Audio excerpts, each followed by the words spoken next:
ese fin, hemos estudiado un sistema que combina la integración de un transductor piezoeléctrico con una serie de circuitos computacionales que permiten monitorear continuamente la evolución del pavimento a lo largo de su vida útil. Nuestros resultados han demostrado que una implementación correcta de este tipo de sensores podrían transformar drásticamente la forma como se gestiona la infraestructura vial y, por ende, las capacidades de servicio a los pavimentos. Muy rápidamente he estructurado esta presentación de la siguiente manera.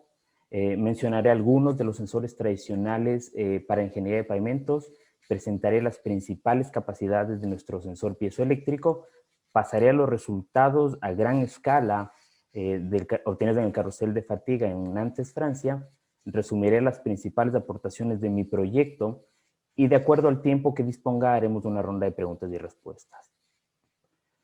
Hoy en día existen varias opciones en el mercado para monitorear el estado de la carretera, siendo los medidores de deformación, acelerómetros, inclinómetros y LVDT los sensores más comunes y que estoy seguro de que varios de nosotros los hemos utilizado.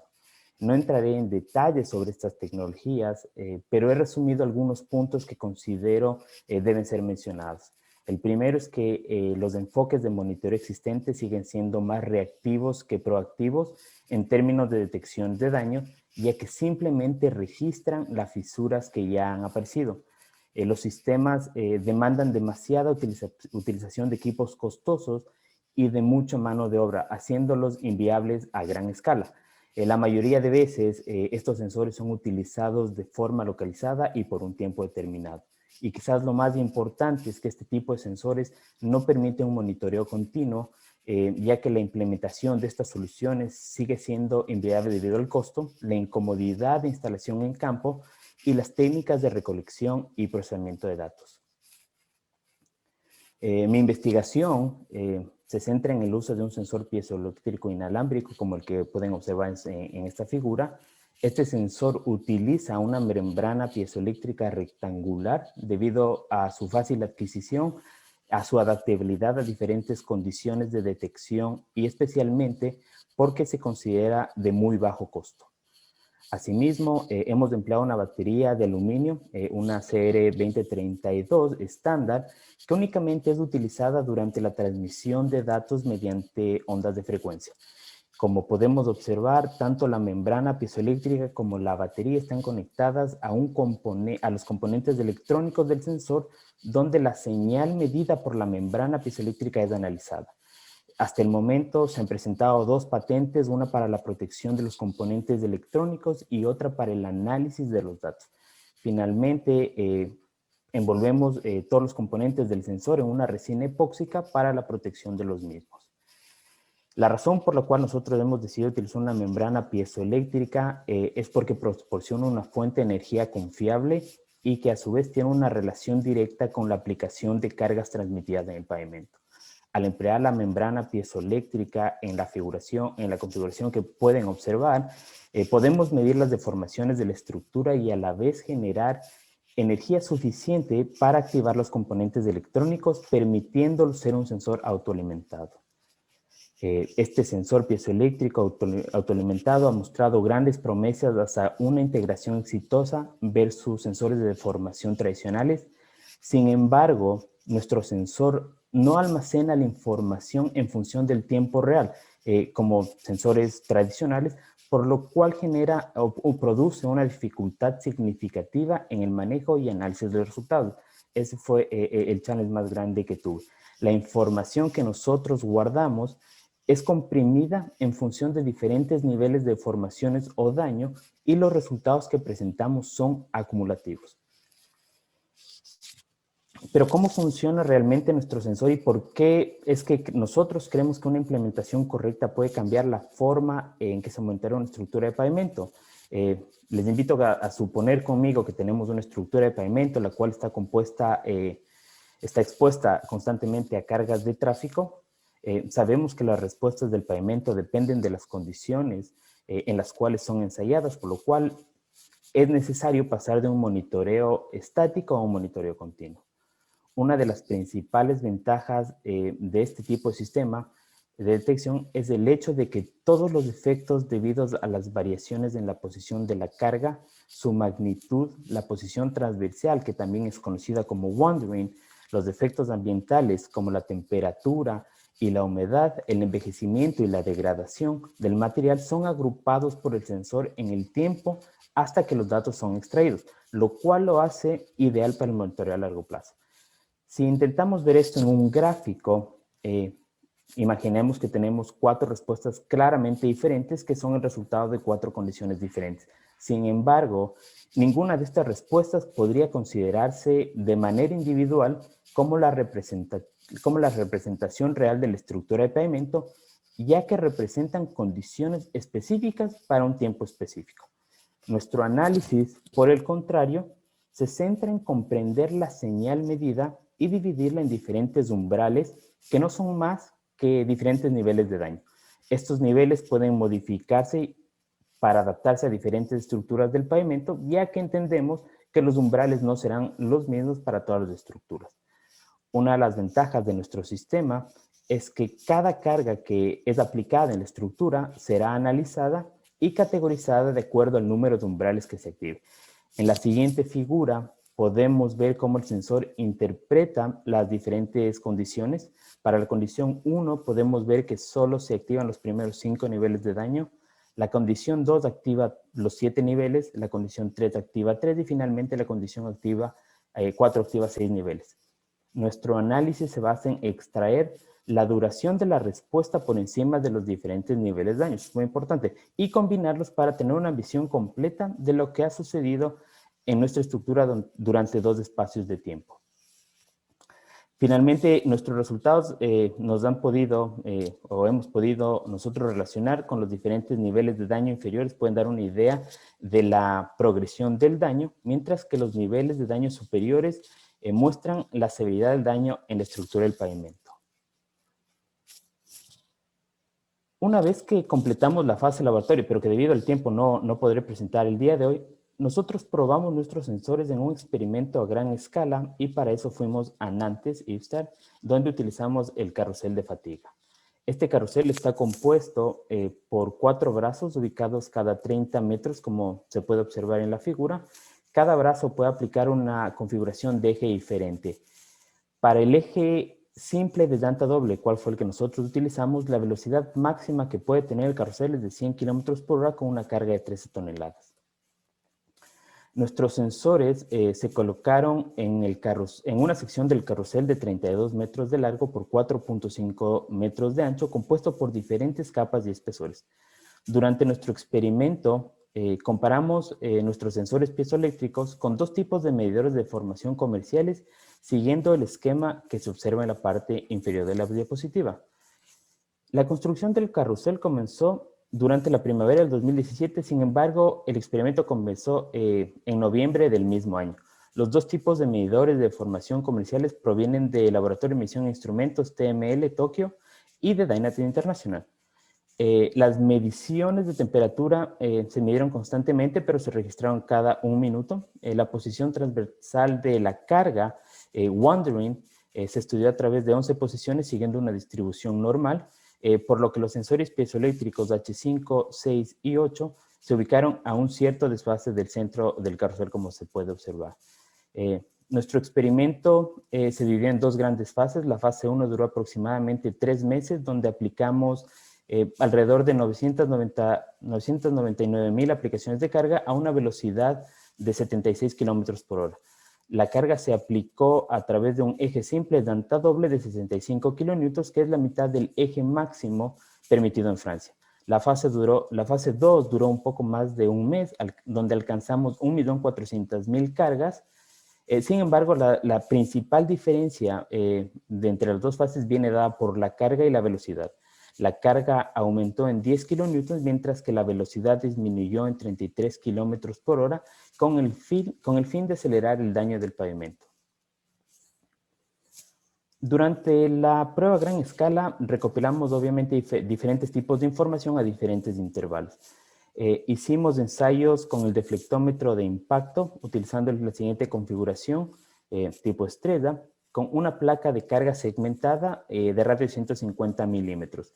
Los ensayos de FWD se llevaron a cabo al inicio, a la mitad y al final de la fase 1 del experimento. El FWD también aplicó una carga de 65 kilonewtons y el protocolo de prueba fue de 3 golpes. El primer golpe fue de asentamiento y los subsiguientes golpes fueron utilizados para análisis. En cuanto a la observación visual, realizamos mediciones cada 100.000 repeticiones de carga. Utilizamos pinturas de diferentes colores para identificar la apariencia de las fisuras, el crecimiento que tenían y su trayectoria. Finalmente, las fisuras fueron agrupadas y divididas para la longitud total de la sección, 32 metros en este caso, para obtener el porcentaje de extensión de fisuras, con la ecuación que podemos observar. Para las fisuras transversales asignamos una longitud nominal de 50 milímetros, la cual es muy común en ensayos de APT. Finalmente, las mediciones de los sensores comerciales y piezoeléctricos se extrajeron cada 200.000 aplicaciones de carga. Sin embargo, nosotros realizamos una primera extracción de mediciones tan solo después de las primeras 5.000 cargas para ver si los sensores embebidos en el pavimento resistieron la construcción y compactación de la carpeta asfáltica, el primer desafío que nosotros tuvimos. Las imágenes que podemos observar representan las respuestas del sensor H3 en la izquierda y el sensor DNT a la derecha. Asimismo, en la parte superior derecha de la pantalla se puede ver la instalación de los sensores piezoeléctricos. Uno de nuestros objetivos es el proporcionar una mejor manera de realizar un monitoreo en el pavimento a largo plazo mediante el uso de sensores piezoeléctricos.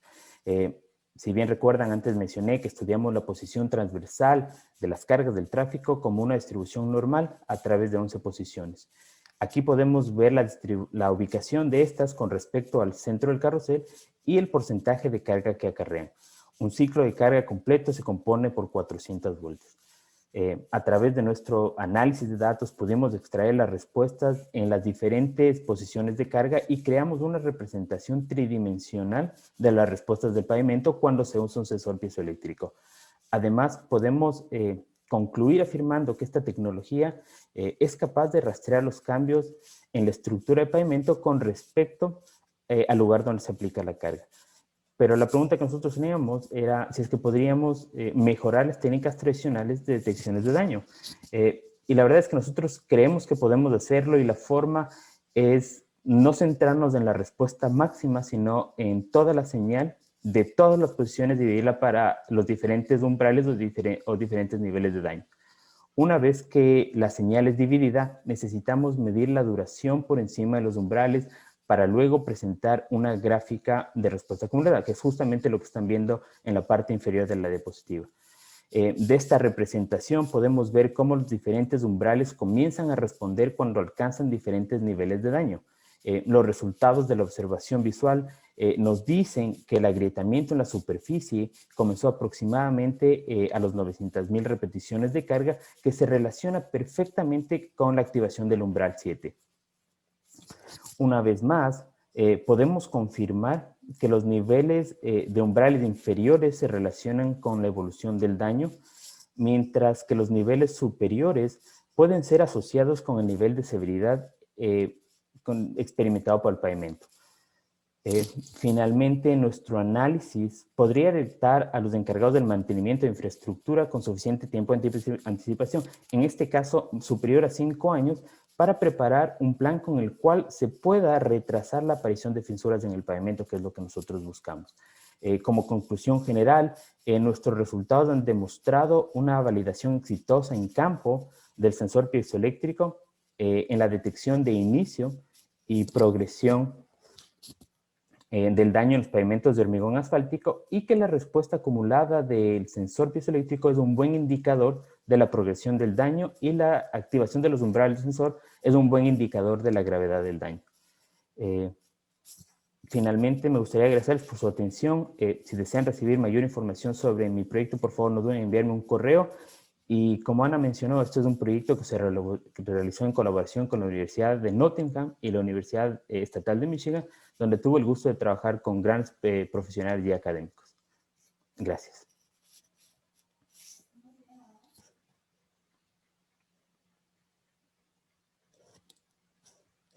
¿Tenemos alguna pregunta o debido al tiempo te doy el paso, Pauli?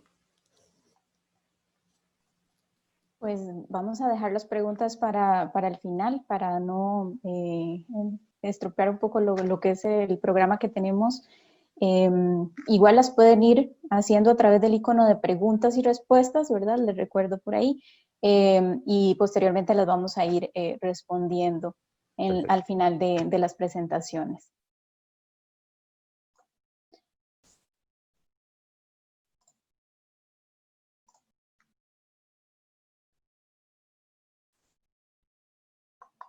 ¿Ve mi presentación? Sí.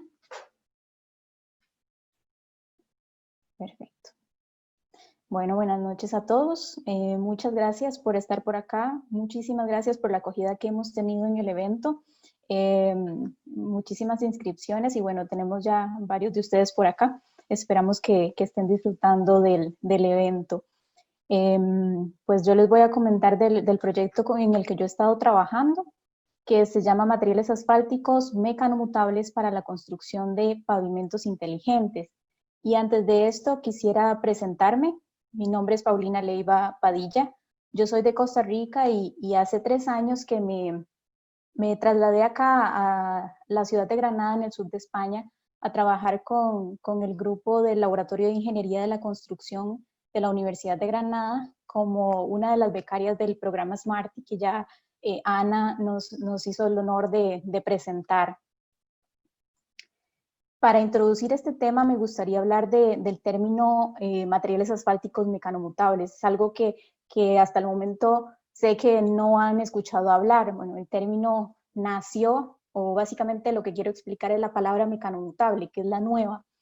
Nació de una palabra compuesta, ¿verdad? Que sería el término mecano, que está relacionado con conceptos asociados a la mecánica o los mecanismos asociados a lo que son los materiales asfálticos, y mutable, que podrían estar sujetos al cambio, pero en este caso específicamente cuando utilizamos campos magnéticos.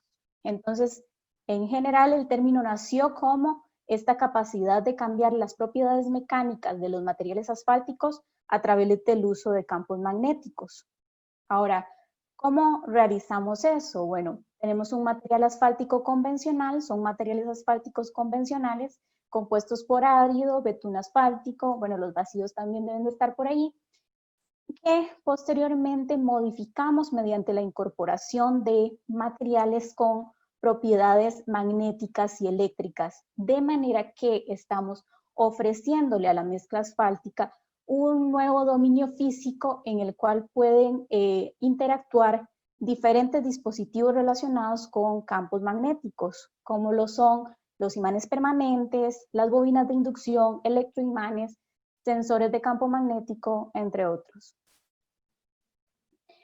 Entonces tenemos esta serie de elementos que definen el término mecanomutable o el término de origen de esta palabra.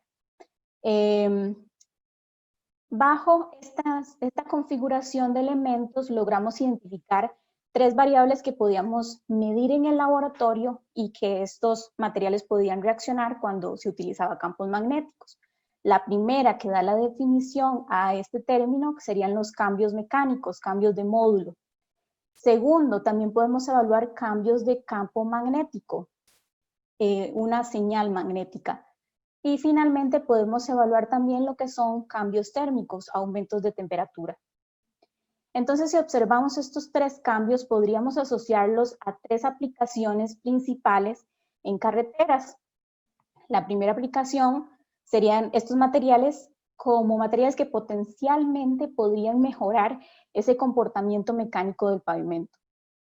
La segunda aplicación, materiales que emiten señales magnéticas que podrían asistir al guiado de los vehículos.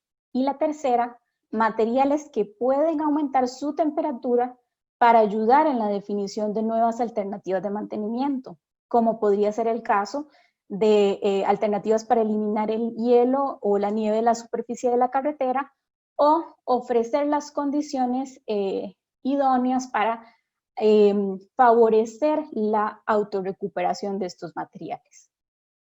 Como no me va a dar tiempo a hablar de las tres, solamente voy a hablar de los resultados que he obtenido a partir de la primera y la segunda.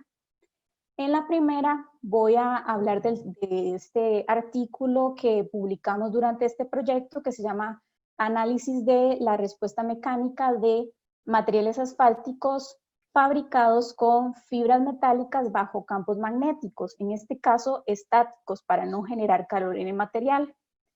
Previo a esta investigación estuvo la referencia que les comenté que le da nombre a estos materiales y que quiero también mencionar por acá al principio, que es el desarrollo de materiales asfálticos, de ligantes asfálticos mecanomutables para la construcción de pavimentos inteligentes. Entonces, si vemos realmente, analizamos la microestructura de la mezcla, podemos producir los materiales asfálticos mecanomutables en dos niveles. Los betunes asfálticos mecanomutables, que es este primer estudio que les menciono, y ya incorporando lo que son los agregados, los másticos, morteros o mezclas asfálticas mecanomutables. Entonces, hablando de este primero, los betunes mecanomutables y este estudio que empieza a darle referencia a esta línea de investigación en la Universidad de Granada, en el Laboratorio de Ingeniería de la Construcción, voy a hablar un poquito de esta definición que se habla en este artículo. Por acá se dice que lo que tenemos es una matriz asfáltica, entonces, con partículas que están suspendidas y que en ausencia de campo magnético podemos observar como en esta figura. Ahora, si activamos el campo magnético y la temperatura es baja, lo que podemos encontrar es la generación de un campo de esfuerzos interno que por el mecanismo de acción-reacción lo que hace es incrementar, aumentar ese valor de módulo.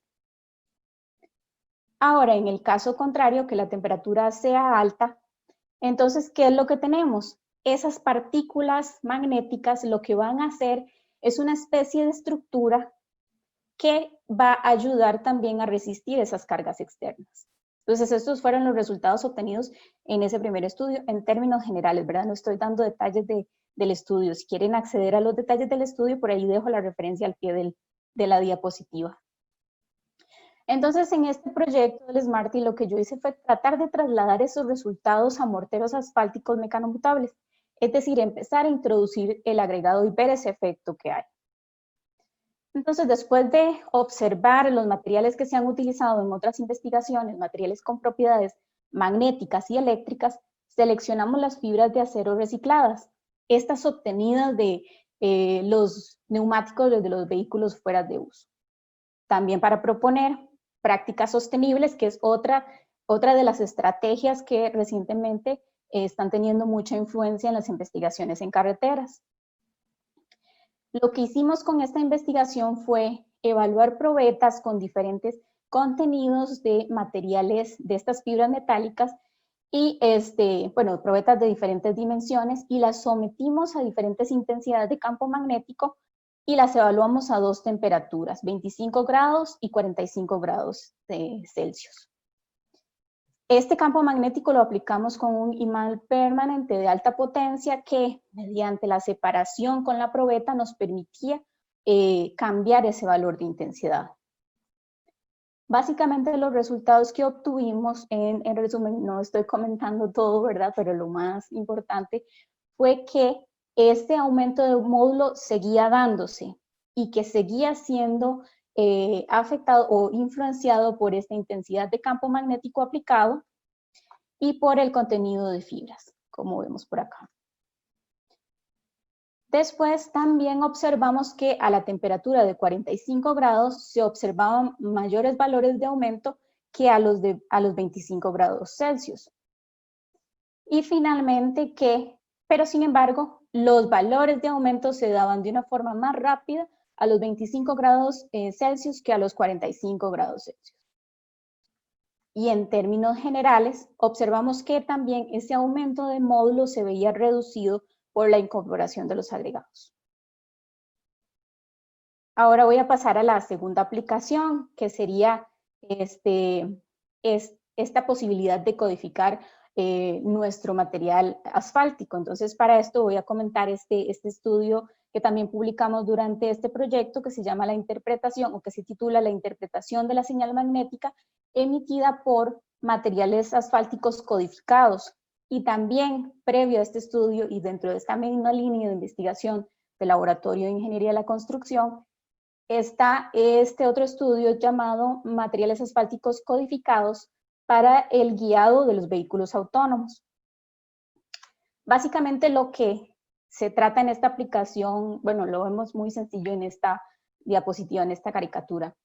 Si tenemos una sección de nuestro pavimento y la modificamos con materiales magnéticos, con un sensor de campo magnético vamos a percibir cierta señal.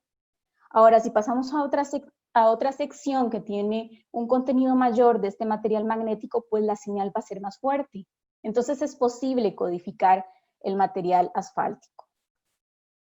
¿Qué estamos haciendo con esto? Bueno, estamos tratando de introducir la carretera, de darle un rol, un papel adicional dentro de esta industria que ya tiene un gran desarrollo, que es la industria de los vehículos autónomos. Y también, ¿verdad?, desarrollando parte de lo que se nos está requiriendo en el desarrollo de las ciudades inteligentes. Entonces, ¿qué hicimos en este estudio? Hicimos dos secciones, un trabajo de laboratorio y una prueba de concepto que posteriormente voy a comentar. En el trabajo de laboratorio realizamos especímenes con diferentes contenidos de material magnético. En este caso seguimos trabajando con las fibras de acero y propusimos un nuevo protocolo de ensayo porque, bueno, no existen protocolos que utilicen lo que son campos magnéticos o este tipo de emisiones. Entonces tuvimos que desarrollar este protocolo donde básicamente tenemos estos tres elementos. Este primer dispositivo, el dispositivo 1 que llamamos el dispositivo de medición, que básicamente lo que nos permite es evaluar tres variables, que sería la altura de medición, la distancia de medición y la velocidad de aproximación. Ahora, los valores obtenidos de este proceso de medición, posteriormente los recogimos en este dispositivo de registro de datos y los enviamos al software para el procesamiento, tanto un software de ordenador como una aplicación móvil, y finalmente esta prueba de concepto. Básicamente los resultados que obtuvimos de evaluar estas tres variables que ya mencioné mostraron que por debajo de los 0.11 metros es posible codificar el material. Para la segunda variable, conforme aumentamos la velocidad de aproximación, también vamos perdiendo esta capacidad de codificarlo, es decir, dentro de un rango seguimos teniendo esa posibilidad de codificar el material. Y finalmente, con respecto a la distancia, también dentro de un rango de distancia es posible desarrollar esa codificación. Entonces, considerando estos resultados, lo que hicimos fue probar el concepto. Y básicamente lo que hicimos fue trasladar estos resultados a una prueba muy sencilla, como podemos ver por acá. Tenemos una sección de prueba con un módulo de material codificado que me está enviando una señal al patinete de que debe detenerse al pasar por ahí. Básicamente, ¿qué fue lo que hicimos? Pues adaptar tanto el dispositivo de medición como de adquisición de datos a que fuese instalado en el patinete eléctrico. Como ustedes pueden ver aquí en la cajita está el dispositivo para la recolección de datos y los sensores se instalarían en la llanta del patinete.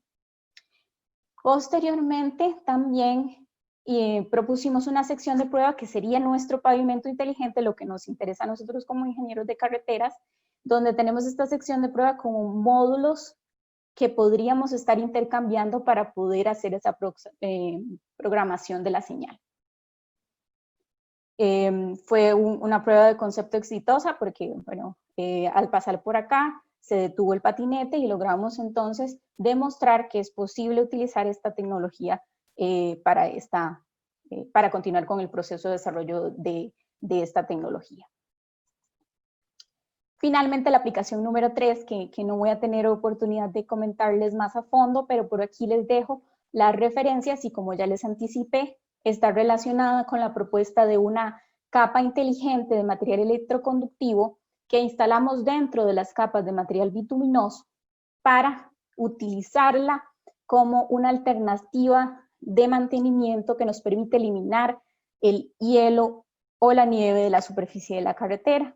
Y la segunda es que también podemos generar esas condiciones de temperatura que van a favorecer la recuperación de los materiales asfálticos que ya tienen como tales. Por acá dejo mis datos de contacto, pero si posteriormente quieren comunicarse conmigo. Entonces dejamos las preguntas ahí para el final y paso la palabra a Nilo.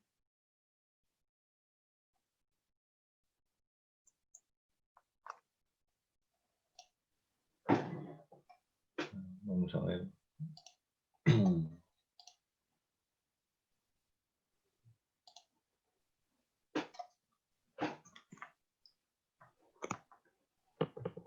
¿Se ve? ¿Se ve, Paulina? Sí, lo veo, Nilo. Adelante.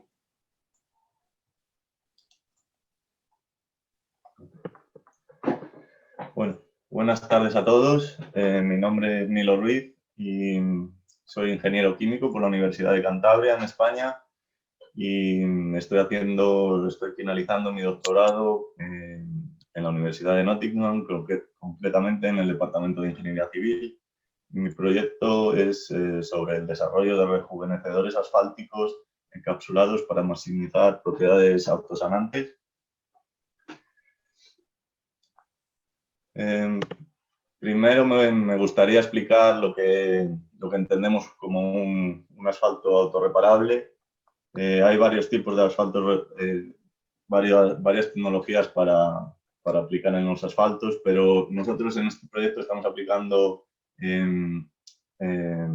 rejuvenecedores encapsulados y esta tecnología se basa en la adición de cápsulas que contienen un rejuvenecedor. Un rejuvenecedor es un material, en nuestro caso es un aceite de girasol, que es capaz de reducir la viscosidad del betún y hacer que fluya dentro de las grietas cuando estas grietas aparecen en el asfalto debido a las cargas del tráfico o las condiciones climáticas, etc. ¿Por qué es relevante la aplicación de estos asfaltos o buscar una solución para evitar la generación de grietas? Pues bien, al menos en UK hay miles de kilómetros de carreteras en mal estado. El gobierno está invirtiendo mucho dinero en esto, en el mantenimiento de estas carreteras, y parece ser que los conductores no están percatando esta mejora en las carreteras. Por ese motivo es necesario buscar una solución para este problema. Las ventajas de aplicar un asfalto autorreparable mediante la adición de cápsulas son varias. Por ejemplo, una mejor recuperación de las propiedades mecánicas, la reparación de las grietas es automática, no se generan cortes en el tráfico, los rejuvenecedores utilizados no generan un impacto en el medio ambiente y extendemos la vida útil del material. Bueno, los objetivos de este proyecto son principalmente maximizar las propiedades autosanantes del asfalto y analizar la influencia del tamaño y la resistencia de las cápsulas fabricadas en las diferentes propiedades del asfalto. Para eso fabricamos 10 tipos distintos de cápsulas con distintos tamaños, que van desde el 0,7 milímetros de diámetro a 3 milímetros, y con 4 distintas proporciones a la hora de preparar la emulsión, como voy a explicar ahora, que está directamente relacionado con la resistencia de las cápsulas. En esta presentación presento los resultados relacionados con la resistencia a compresión de las cápsulas y también los resultados relacionados con las propiedades del asfalto en cuanto a resistencia a fatiga, propiedades autosanantes, routing y porcentaje de aceite liberado en el betún. En cuanto a la fabricación de las cápsulas, estamos aplicando las cápsulas son fabricadas mediante una reacción de gelación iónica. Para ello necesitamos preparar una emulsión de aceite de girasol agua y alginato de sodio que dejamos caer sobre una disolución de cloruro cálcico, que lo que hace donde sucede la reacción. La gelación iónica es una polimerización basada en un intercambio iónico y básicamente lo que pasa cuando la emulsión entra en contacto con el cloruro cálcico es que hay un intercambio de los iones de sodio por los de calcio. Finalmente, se dejan secar las cápsulas a 40 grados por 24 horas. Aquí podemos observar cómo es la superficie de una de las cápsulas fabricadas, de 1,3 milímetros. Esta imagen se tomó mediante una tomografía computarizada de rayos X y la imagen de abajo se tomó de la superficie de la cápsula mediante una microscopía Shen. Se pueden observar pequeños cúmulos de aceite rotos en la superficie de la cápsula. También esta imagen representa el corte transversal de una de las cápsulas con un bajo ratio de aceite alginato. Por ese motivo se pueden observar densificaciones de alginato en el interior de la cápsula, lo que está relacionado con un menor contenido de aceite en la cápsula, pero también una mayor resistencia. Y aquí podemos ver una de las cápsulas con el corte transversal de una de las cápsulas con un mayor ratio de aceite alginato, una mayor cantidad de aceite en el interior de la cápsula y por lo tanto el tamaño de poro en el interior de la cápsula es mayor y tiene un contenido mayor. Para cuantificar el sanado del asfalto, utilizamos un wheel tracker. Un wheel tracker es básicamente una rueda que aplica una presión, una fuerza sobre una viga de asfalto de una manera cíclica. Nosotros aplicamos 5 diferentes fuerzas y la base sobre la que está soportada la viga de asfalto es de hormigón y tiene una pequeña franja en el centro del soporte para crear la grieta siempre en el mismo punto y tenerla localizada. La manera de cuantificar el sanado del asfalto se realiza en el wheel tracker, como he dicho, y lo primero que necesitamos es, digamos, llevar hasta la rotura 12, en nuestro caso fueron 12 muestras de asfalto con el mismo tipo de cápsula para cada tipo de cápsula. De esa manera obtenemos una distribución estadística Weibull donde podemos calcular el número de ciclos al que hay un 50% de probabilidad de fractura, lo denominamos N05. Y de esa manera tenemos el valor en el que es el 50% de probabilidad de fractura.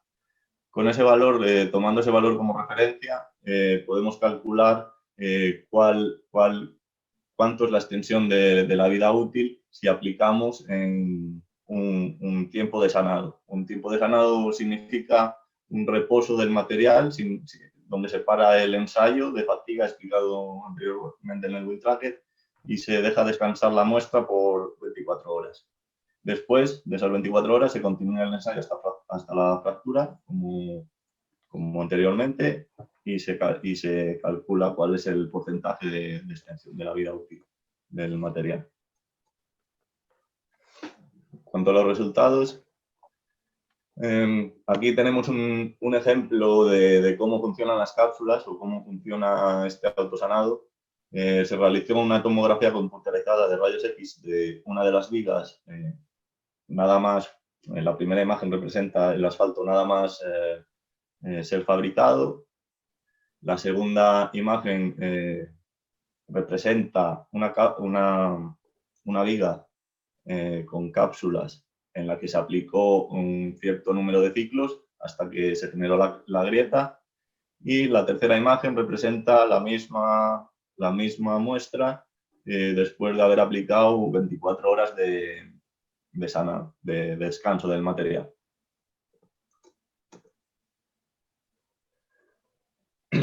Para analizar la resistencia a fatiga del asfalto con y sin cápsulas, se decidió pues, calcular un índice de resistencia a fatiga, que es básicamente la división del número de ciclos para asfaltos con cápsulas entre el número de ciclos para el asfalto sin cápsulas.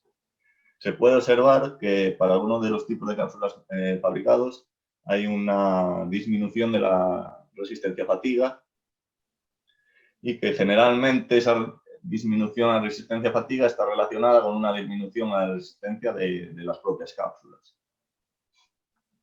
como se puede ver en este ejemplo que he señalado en esta diapositiva. Por otro lado, al mismo tiempo se observa que cuando la resistencia a fatiga, cuando las cápsulas generan una reducción en la resistencia a fatiga del asfalto, también generan un aumento en las propiedades autosanantes del mismo asfalto. Eso está relacionado porque cuando las cápsulas son más débiles, tienen una mayor facilidad para liberar una cantidad de aceite mayor. Aún así, todas las cápsulas que fabricamos y que analizamos su influencia en el incremento total de la vida útil del asfalto, todas mejoraron, extendieron la vida útil del asfalto, obteniendo en algunos casos buenos resultados, como hasta un 23% en comparación con el asfalto sin cápsulas, como es este caso, para las cápsulas de 1,3 milímetros. Aquí esta diapositiva muestra la relación entre las propiedades de sanado del asfalto y el índice de resistencia a fatiga.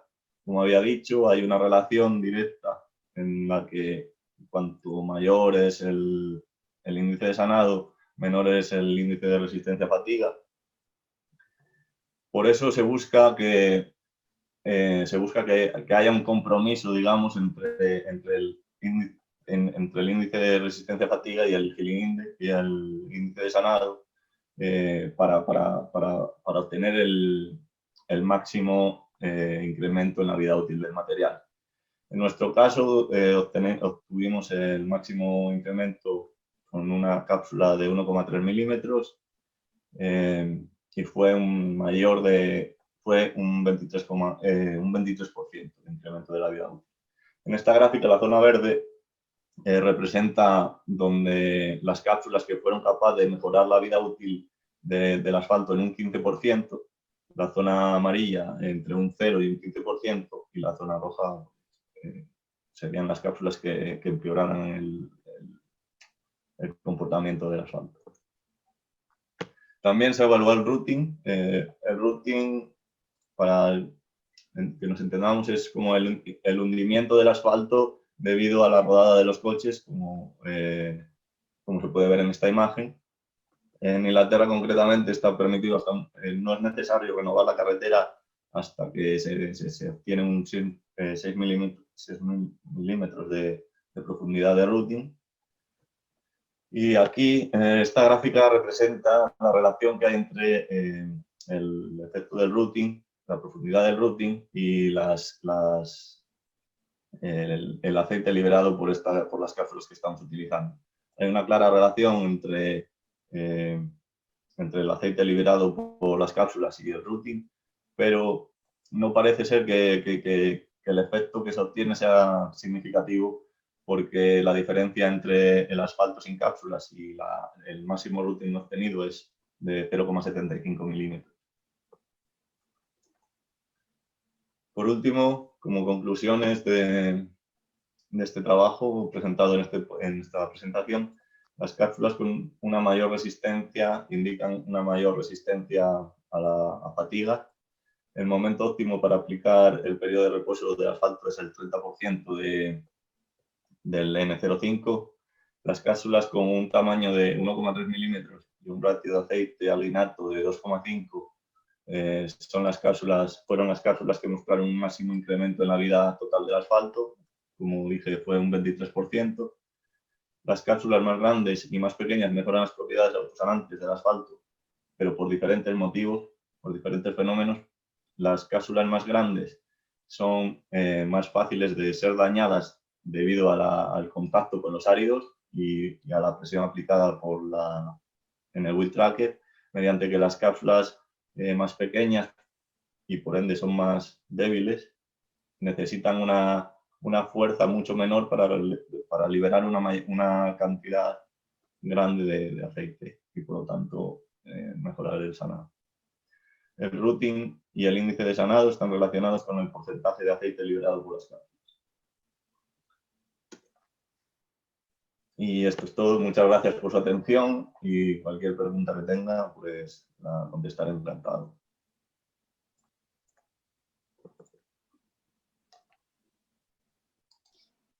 Pues yo creo que podemos pasar a la sesión de preguntas. Por aquí ya veo algunas que pusieron durante las presentaciones, entonces yo creo que podemos empezar con estas, y si hay alguna adicional, por favor escríbala a través de preguntas y respuestas.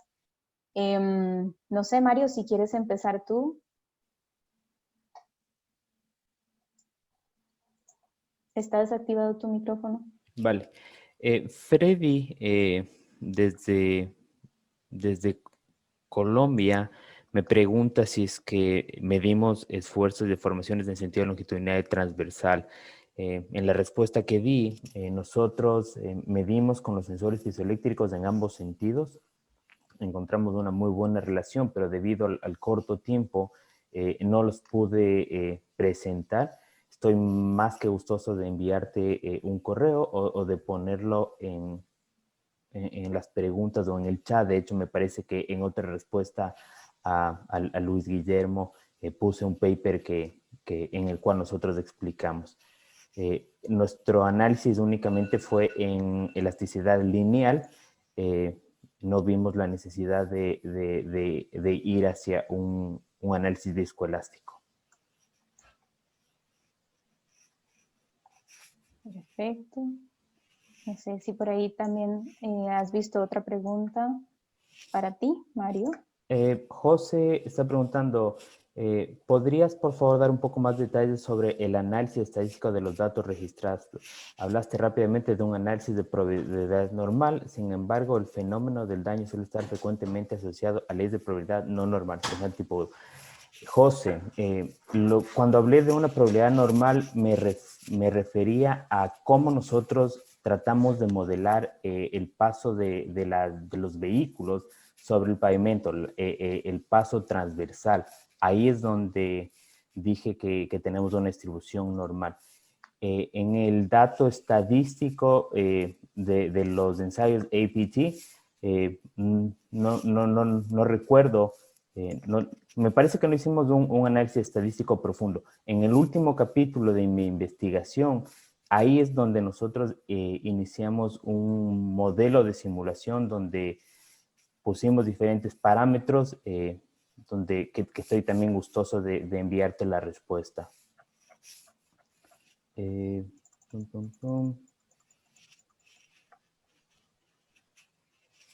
Adriana me escribe, hicieron mediciones para determinar las no linealidades de las capas inferiores. Cuando nosotros realizamos los ensayos de FWD, obviamente hicimos el retrocálculo a través del programa ELMOD y obviamente en el análisis para nuestro retrocálculo de los módulos y tratamos de identificar la no linealidad de las capas granulares. Algo que me gustaría mencionar es que nuestros sensores, al agrupar las respuestas que tenemos en los diferentes estados de tiempo, nosotros estamos agrupando todas las respuestas por diferentes tipos de carga, diferentes posiciones. Lo que nosotros vamos a entregar, lo que nosotros queremos entregar es una respuesta acumulada donde estamos viendo el cambio de las pendientes o tendencias de nuestros diferentes umbrales o niveles de daño, y ahí es como nosotros queremos dar o determinar si es que estamos teniendo un daño o no en la estructura. Juan Manuel, estaría muy interesado en los resultados obtenidos con los piezoeléctricos. Sin embargo, por razones laborales no he podido asistir. Me podrían facilitar la presentación.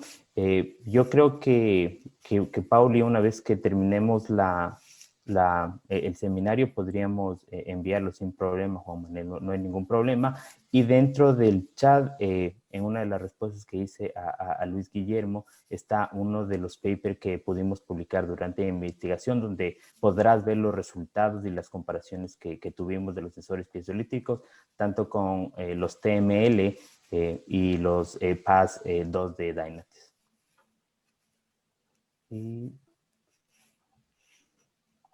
Y con eso, no sé, Pablo, ¿quieres ir respondiendo las tuyas? De acuerdo, bueno, voy a empezar yo con las mías y si surge alguna otra de Mario y tenemos tiempo al final, pues la contestamos. Si no, ahí vamos contactando con quien nos hizo la pregunta y pues hacemos la respuesta. Pues quisiera ver por acá primero, estoy viendo en la sección de preguntas, don Freddy Reyes me ha preguntado sobre las dimensiones de las fibras metálicas. Como también estamos proponiendo estrategias que se puedan utilizar directamente en campo, solicitamos a una planta de tratamiento de fibras que nos proveyeran las dimensiones más pequeñas que ellos podían procesar. Y de ese resultado tuvimos, fibras con un tamaño aproximado máximo de 1 milímetro. Entonces estamos utilizando fibras por debajo de 1 milímetro, perdón, de 1 centímetro, por debajo de 1 centímetro. También que esto lo estamos utilizando así porque, por ejemplo, para la aplicación de lo que es la capacidad de recuperación, la estamos evaluando en morteros en probetas también bastante pequeñas, entonces para dar homogeneidad también, como estamos trabajando con morteros, trabajamos con estas dimensiones. También me pregunta que si es posible que las fibras puedan ocasionar un incendio en la vía si se oxidan. No sé si son dos o es la misma pregunta, bueno, pero voy a considerar ambas opciones.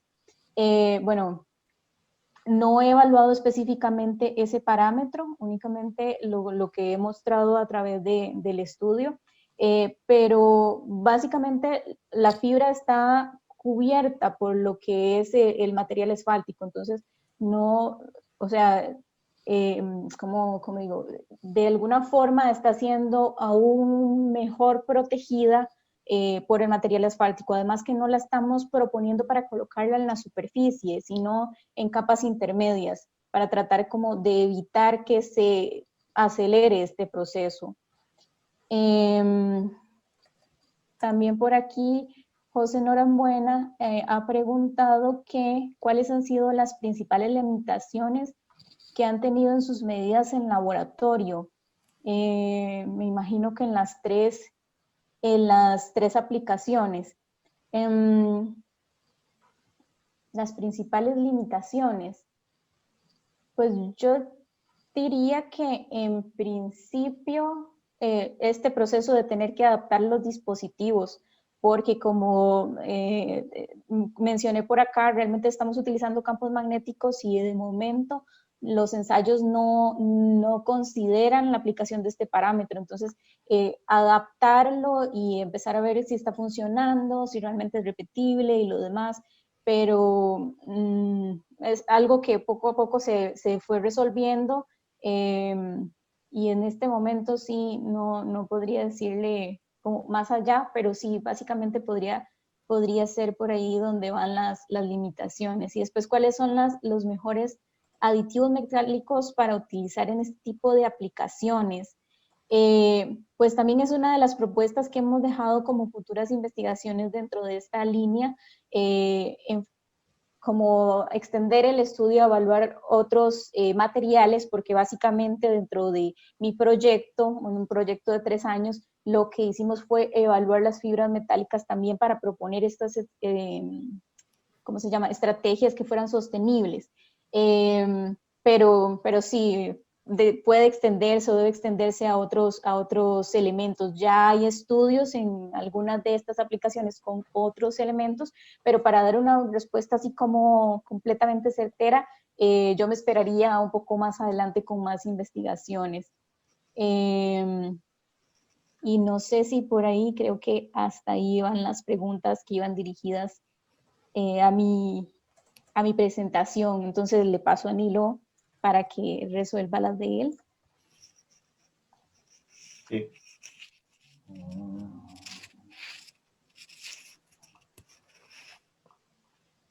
Bueno, voy leyendo.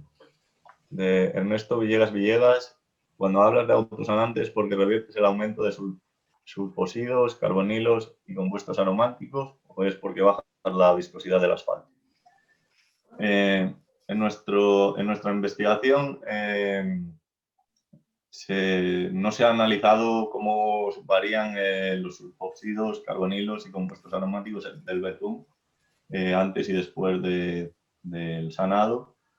Simplemente se ha analizado cómo las cápsulas y cuáles de las cápsulas presentan un mejor desempeño en términos de incremento de vida útil del asfalto.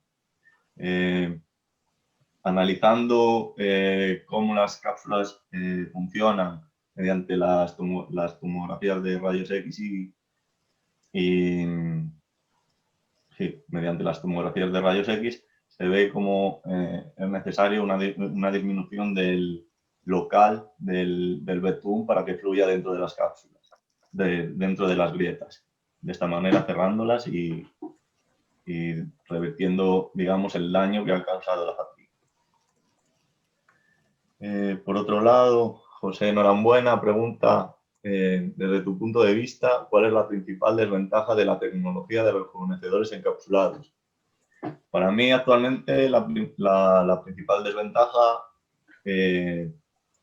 es el precio.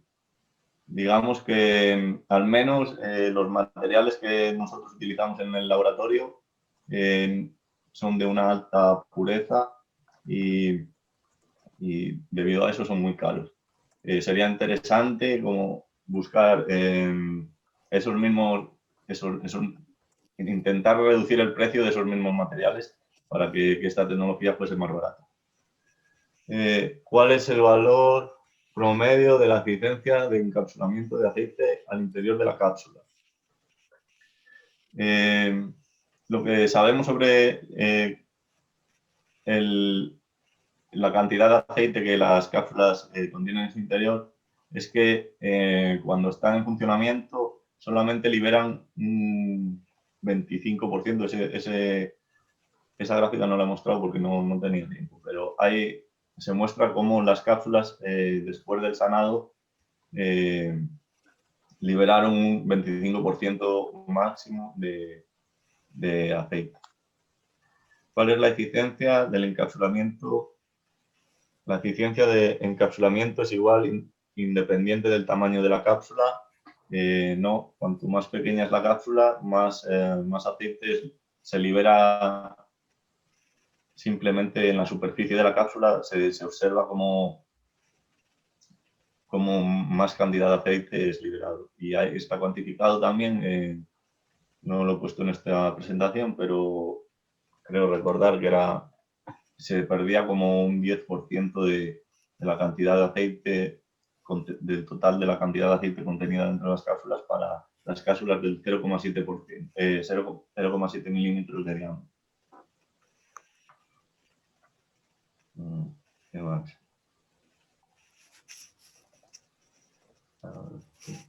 Paulina.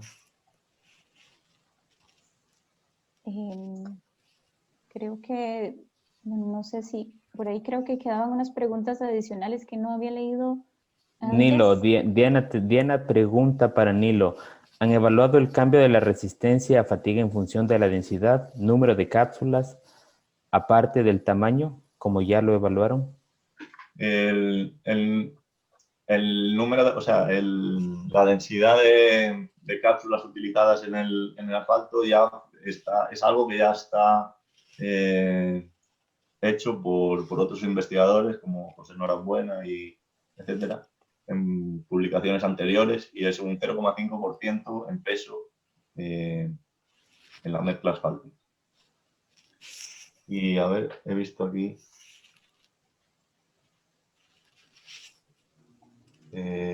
Nilo, ¿podrías hablar un poco más de cómo es que se mide el porcentaje de aceite liberado por las cápsulas después del sanado? Se utiliza FTIR se cogen pequeñas muestras de betún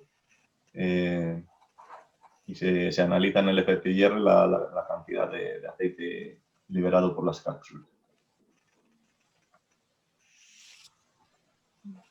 Vale. Y la última de Diana, pregunta Nilo, ¿qué pasa con la cápsula cuando sale el aceite? ¿Es un material biodegradable? El lagrinato sí es un material biodegradable. Lo que no sabemos todavía cómo podría influir este material a la hora de poder reciclar el asfalto. No sabemos cómo puede influir en las propiedades de un segundo uso del asfalto. No lo sé. Pero sí, es un material biodegradable.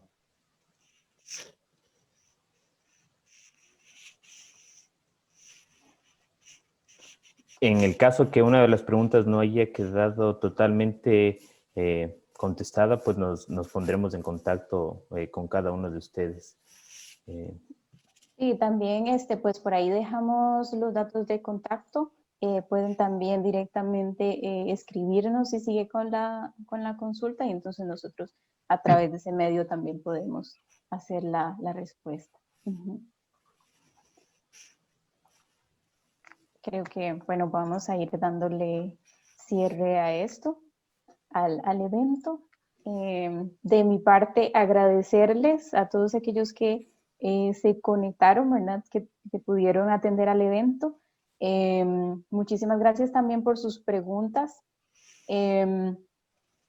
Esperamos vernos en futuros eventos también y esperamos que hayan disfrutado. No sé, Nilo, si tienes algo adicional que decir. No, lo mismo que tú, muchas gracias a todos por asistir al evento. Espero que os haya resultado interesante y nada, espero saber de vosotros próximamente en otros eventos, aunque tengan que ser así por la situación que estamos, pero encantado de la acogida que ha tenido este evento que hemos organizado. Mario, no sé si quieres también despedirte. Únicamente darle las gracias. En verdad que me ha dado mucho gusto ver a tanta gente, amigos de Sudamérica y de acá de Europa. Así que un abrazo fuerte, cuídense mucho y nos estaremos viendo pronto. Muchísimas gracias.